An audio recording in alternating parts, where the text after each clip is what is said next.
I think many Americans, many of us here are sports fans.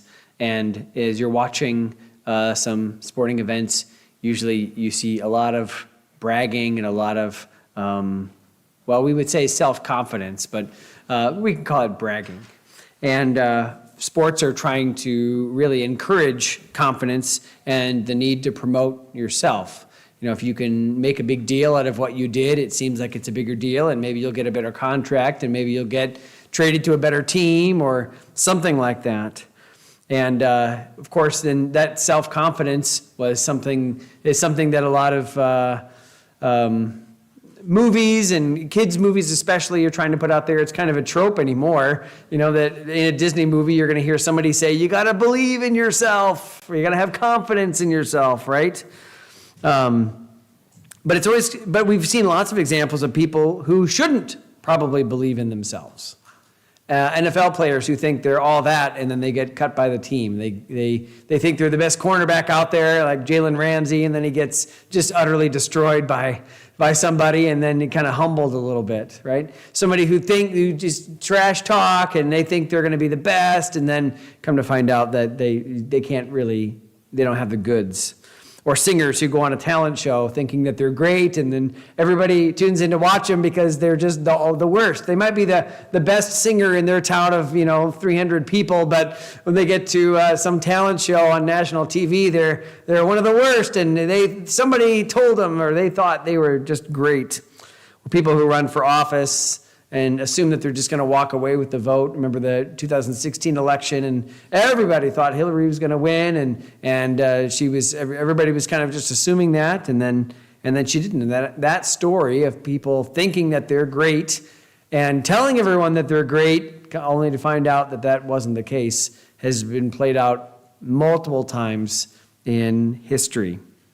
Sociologists talk about an overconfidence bias, that when we think highly of ourselves, then that can often be detrimental to us. One source said it is, quote, an inflated belief in their own abilities, knowledge, or judgments, and involves an overestimation of one's skills and an underestimation of risks or potential errors. Sometimes we call this believing in your own hype. And that term was actually coined by David Dunning and Justin Kruger in 1999. It's called the Dunning-Kruger effect. And they studied people who were assessing their own abilities. And as people were about to take a college exam, they found that people that thought they were going to do really well often didn't do well at all. And often people who didn't think they were going to do very well did a lot better than they thought. And so this going against this narrative of thinking I'm the best, it actually can be detrimental to you because you wouldn't take the proper precautions. If you feel like you're going to fail that test, then you're more likely to study. But if you feel like, oh yeah, it's no problem, I got this, then you are probably going to end up, not doing very well on that test. They find that people with, again, low abilities say they have high abilities, and people with high abilities often underestimate the outcome. And the ancient world had a word for this: hubris. And so this has to do then with pride and humility, which is a biblical term and an idea.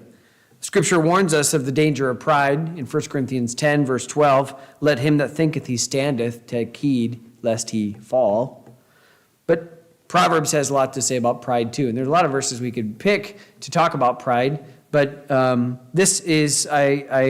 wanted to talk about Proverbs 27:2, where it says, let another man praise thee, and not thine own mouth, a stranger, and not thine own lips. Why is this wisdom so effective for us today?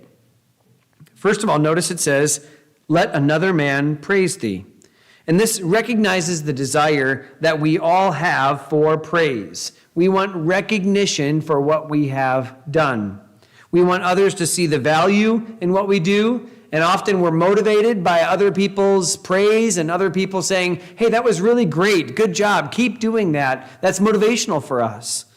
We want to know what we are doing means something, and the feedback from other people is a good thing.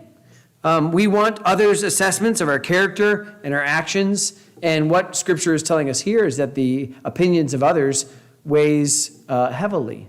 Now, of course, the Bible also says the fear of man bringeth a snare, and so you have to keep that in balance. But what it is also saying is other people's opinion of yourself is often right, and yours is often wrong. That shows us then the importance of encouraging others, that we can actually shape a culture when we start praising the good and the right.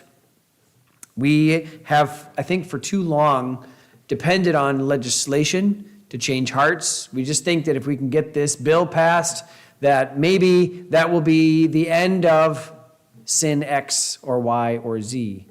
And I'm grateful for every bill that's passed that reflects God's character and his law. I'm grateful for that, certainly.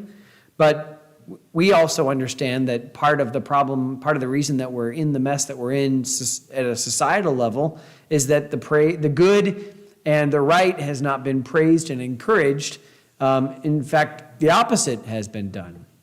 I remember reading about the Welsh revival, and Evan Roberts went in to Wales and started to preach, and the revival was so effective and so ubiquitous that all of the saloons in certain towns closed. Not because they passed legislation, but because no one was going anymore.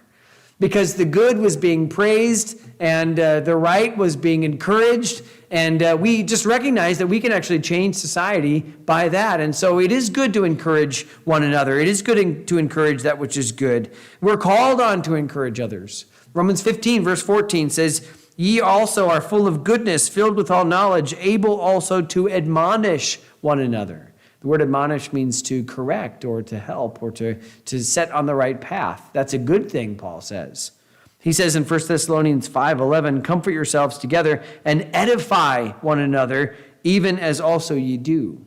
We're supposed to edify, encourage one another. So when it says, "Let another man praise thee," I know that he's talking to the person who's tempted to pride, but it's also just encouragement for us that if we don't encourage other people, then maybe they'd find that source in somewhere else. And we as a church can encourage people. Now again, when you're doing this, don't go too far and start flattering. Don't start buttering somebody up, trying to get something from somebody. Proverbs 26 verse 8 says, "A lying tongue hateth those that are afflicted by it, and a flattering mouth worketh ruin." Proverbs 29:5, "A man that flattereth his neighbor spreadeth a net for his feet." So again, if you're lying to somebody about their abilities, you might find that you're actually doing them harm. And that would be a great message to preach some other time. But again, you think about all those talent show people that probably shouldn't have gone. All those people that probably shouldn't have tried out for that sport. All those people that, somebody told them they were just the best and maybe shouldn't have been so encouraging. But they believed that own hype. They believed that hype for themselves. And so what we're talking about here is that second part, "Let another man praise thee, and not thine own mouth. A stranger, and not thine own lips." If there's going to be praise coming your way, it should not come from you, is what Proverbs says. If you have every good thing to say about yourself and you're the only one saying it, maybe you should consider the source a little bit. We are to not praise ourselves, but to let others do that. Why? Well, one, I think our standard for excellence is often lower than others for ourselves, right? The bar is pretty low for us to be successful. Yay, I'm the best. When really compared with others, we wouldn't be the best. But compared to what we think, our standard is always lower when it comes to ourselves so that we can exceed it, right? You put the bar on the ground and you can jump it. We do little tasks and expect big praise for it. I unloaded the dishwasher. I'm great, right? I drove through town without getting angry at anybody. And you're like, great. The bar is so low. We feel like doing the bare minimum is enough to warrant thanks and praise. We know our own heart, and so we'll bring in, when we're telling the story, the purest of motives, right? And I just helped that person out. I did this kind thing because I just knew in my own heart that they needed me to do this. You ever hear those kind of stories from people? They just love to tell you all the good things they have done. Much, much better, says the Bible, for somebody else to say, hey, I know they don't want me to talk about this, but they did just a really great thing for that person, and it was really commendable what they did. Our vision for what we did is often too high. We overestimate the worth of the actions that we did. I really changed their life. I really did what now again, like what you were saying, Russ, is like, isn't it a great thing to hear that from somebody else?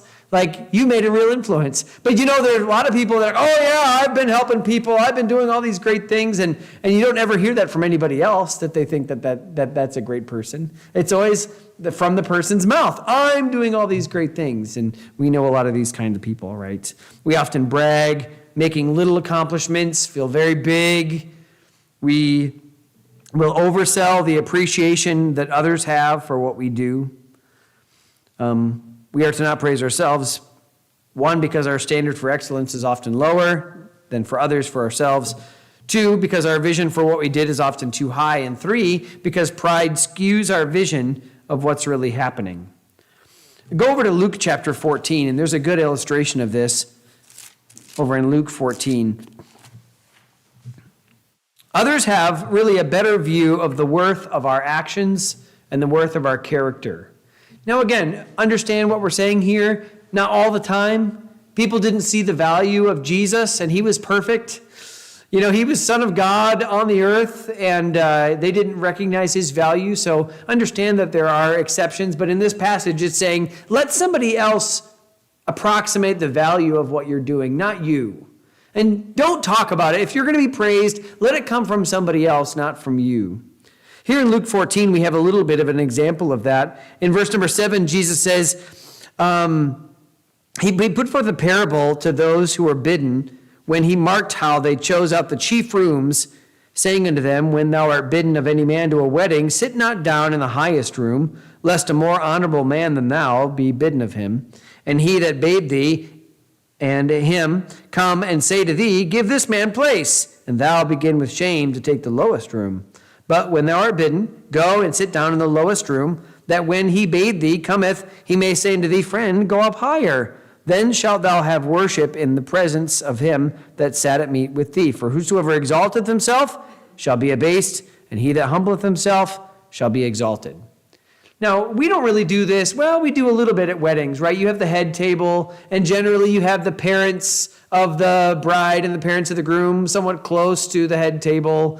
You have but could you imagine someone just coming into the wedding and like sitting at the head table, just like they got their food and they just sit right down at the head table? Somebody comes in and they're like, no, this is for the groomsmen and the bridesmaids, and you need to go find another spot. And by the time they come and tell you that, there's no spot left. You got to sit over the bathrooms, or you got to sit next to the breezeway door or something. And so that's kind of that's a modern day approximation. But this is kind of this was a lot more back in Jesus's day. These, you go into a house and they'd have all these rooms set up, and the closer you could get to the host, the more honored you were. And some people walked in just assuming, well, of course I belong with the host.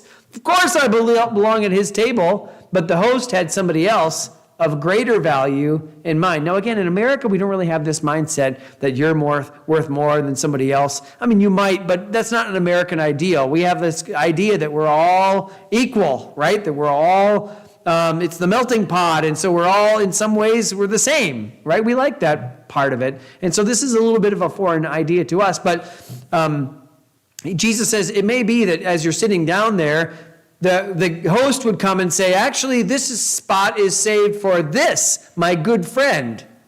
And you would then have to clear out.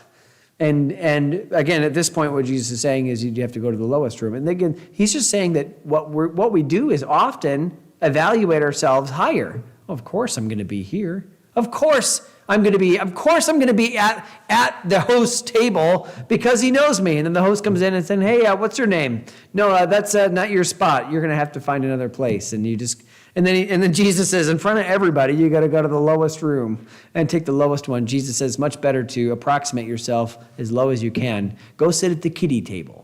Right? Go sit with the outcasts. Go sit with people that were the last to get the invitation or were plan C on the invitation list. And then let the host come and find you and put you where he thinks you should be.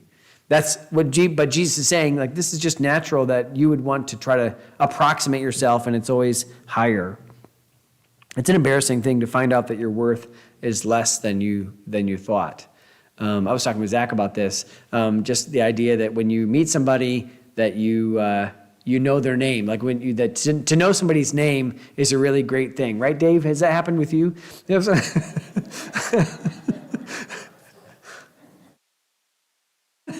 The idea that someone knows your name is like a big deal. And I was telling Zach, I'm like, I don't ever assume that anyone's going to remember who I am. So I'm always like, I'm Josh Hawn.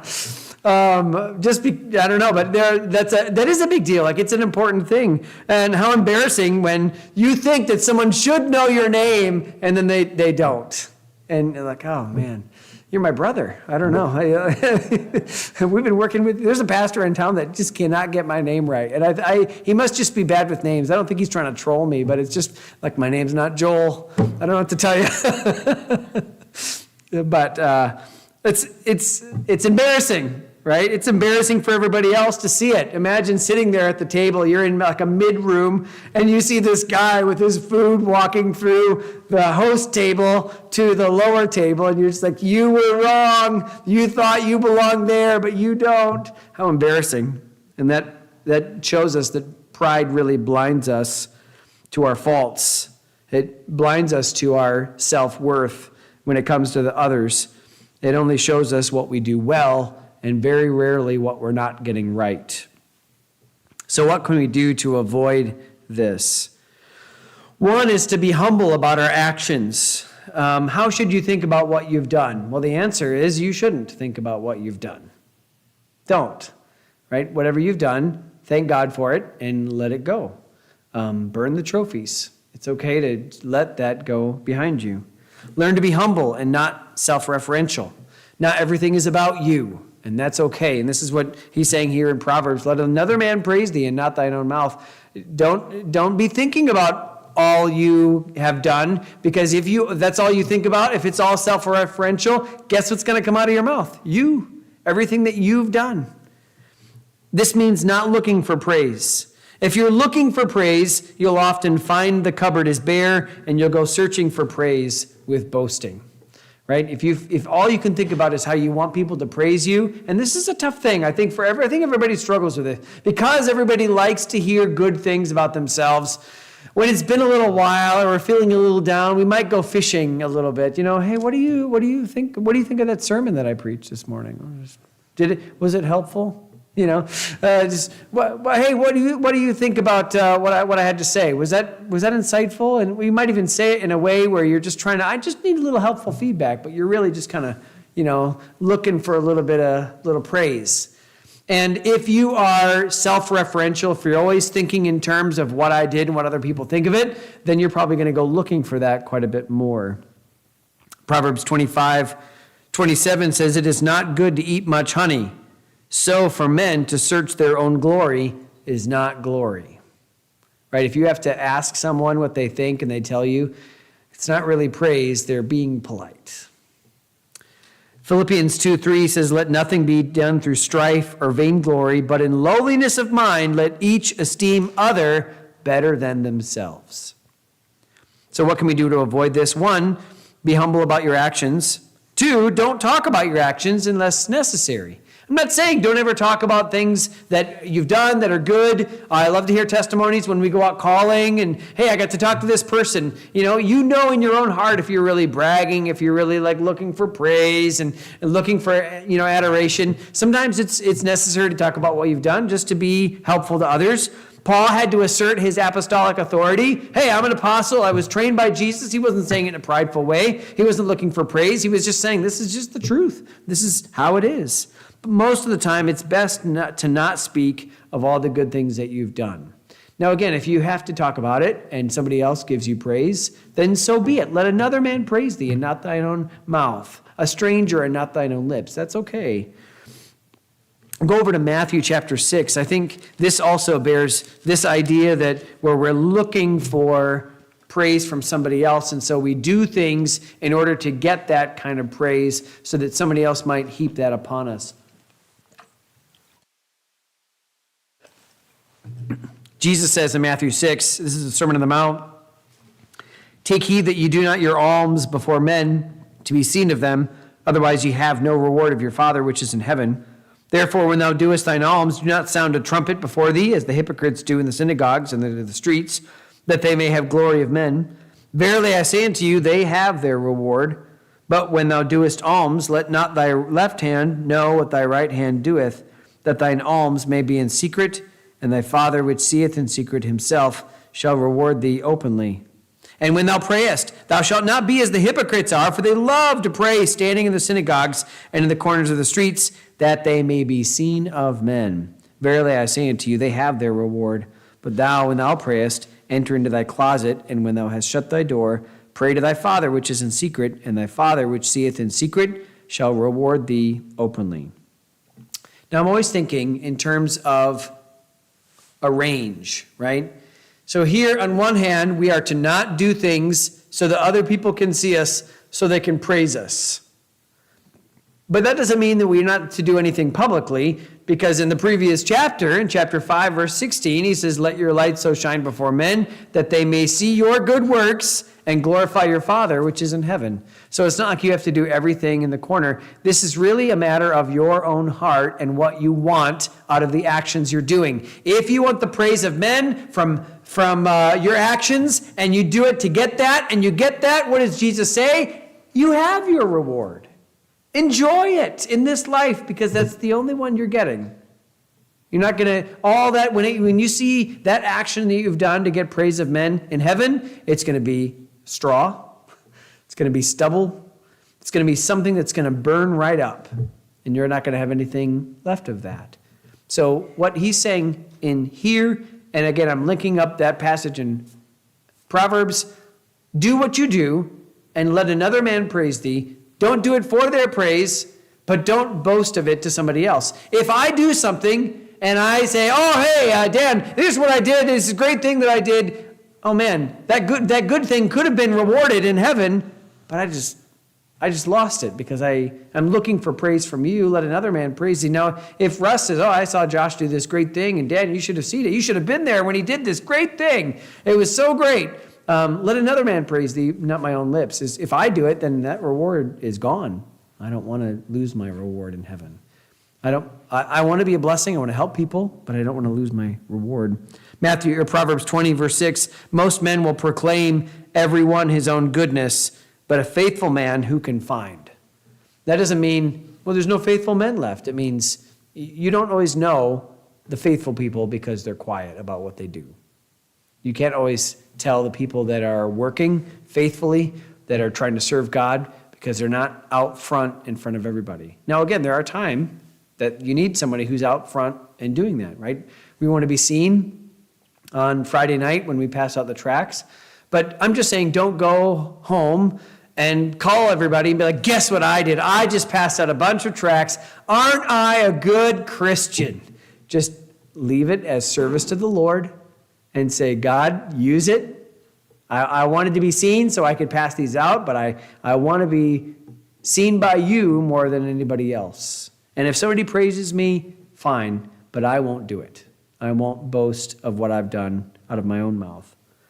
And then 3, what can we do to avoid this? 3, we can live with people who can help assess you. One of the things that when it talked about the Dunning and Kruger syndrome was that you need feedback, people who will help you assess what you're doing.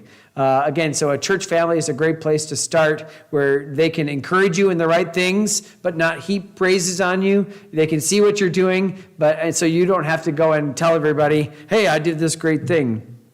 J. Parker, in his commentary, in the Biblical Illustrator commentary, said this, quote, when a man is left to praise himself, it is evident that he has lived an inverted life, not a life full of blessedness and comfort in relation to other men, unquote. Romans says it this way in Romans 12, verse 3, for I say through the grace given unto me to every man that is among you, not to think of himself more highly than he ought to think, but to think soberly, according as God hath dealt to every man the measure of faith.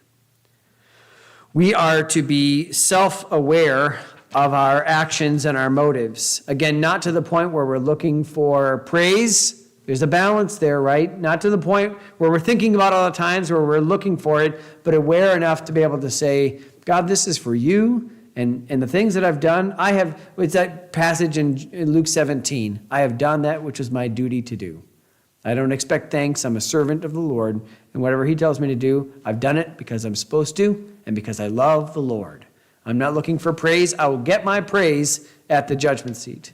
I'll get my praise from the only one who really matters, the Lord. Let me, again, just caution you here that humility, that